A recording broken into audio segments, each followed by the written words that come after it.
गावाला जाताना काका बरोबर होते. रात्रीची वेळ होती. वातावरण मस्त होतं. काकांना बोललो, एक मस्त भूताची गोष्ट सांगा. त्यांनी सांगायला सुरुवात केली. एका गावाच्या शेवटी रेल्वे स्टेशनापासून काही अंतरावर एक जुनी मोडकळीला आलेली झोपडी होती. लोक तिला भूताची झोपडी म्हणायचे. कोणी तिथे जायचं धाडस करत नसे. कारण म्हणे रात्री त्या झोपडीतून विचित्र आवाज येत आणि कधीकधी एखादी सावली झोपडीबाहेर फिरताना दिसे. राजेश, एक शहरातला तरुण पत्रकार, गावात एका कथेच्या मागावर आला होता. त्याला त्या झोपडीबद्दल कळलं आणि लगेच त्याचं लक्ष तिकडे गेलं. गावकरी त्याला थांबवत होते. तिथे जाऊ नकोस, काहीतरी आहे तिथे. पण राजेशला गूढ गोष्टींचं फार आकर्षण होतं. एका रात्री टॉर्च आणि कॅमेरा घेऊन तो त्या झोपडीत गेला. झोपडी खूपच जुनाट होती. छताचं अर्ध पडलेलं आणि आत जुन्या लाकडी वस्तू पडल्या होत्या. हवेत एक विचित्र वास होता. ओलसर, कुजट आणि काहीतरी असामान्य. बाहेर कुत्र्याचा भुंकण्याचा आवाज येतीय. तो आत गेल्यावर काही वेळ शांतता होती.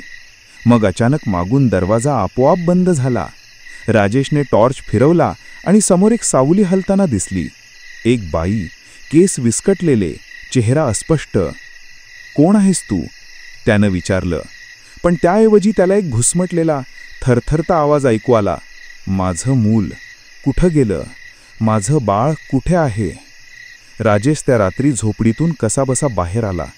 अंग घामाघूम, चेहरा फिक्कट. त्याला वाटलं ही फक्त कल्पना असेल.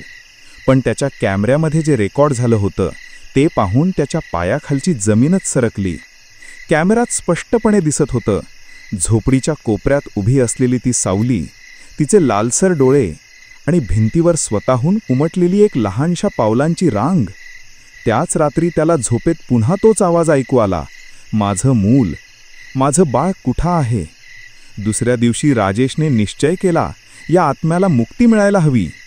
त्यानं गावात चौकशी सुरू केली. शेवटी एक म्हातारी सांगायला तयार झाली. हो, ती बाई कमला गरीब होती. नवरा वारला होता. तिचं बाळ 2 वर्षांचं एक दिवस गावाच्या विहिरीत सापडलं होतं, मृत. पण कुणालाही माहीत नव्हतं की त्याचा दफन नीट झालं की नाही. राजेशने त्या जुन्या विहिरीचा माग काढला. ती झोपडीतून साधारण 500 मीटरवर होती. आता झुडपात हरवलेली. विहिरीत झाकण होतं, पण त्यावर कोणी लक्ष दिलं नव्हतं. रात्री राजेशने त्या विहिरीजवळ एक छोटा दीप लावला.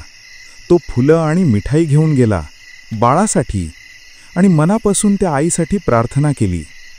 तेव्हाच झोपडीच्या दिशेने एक मंद प्रकाश दिसू लागला. झोपडीकडून एक धुसर सावली हळूहळू विहिरीकडे आली. ती सावली विहिरीपाशी थांबली आणि एकदम आकाशात विरून गेली.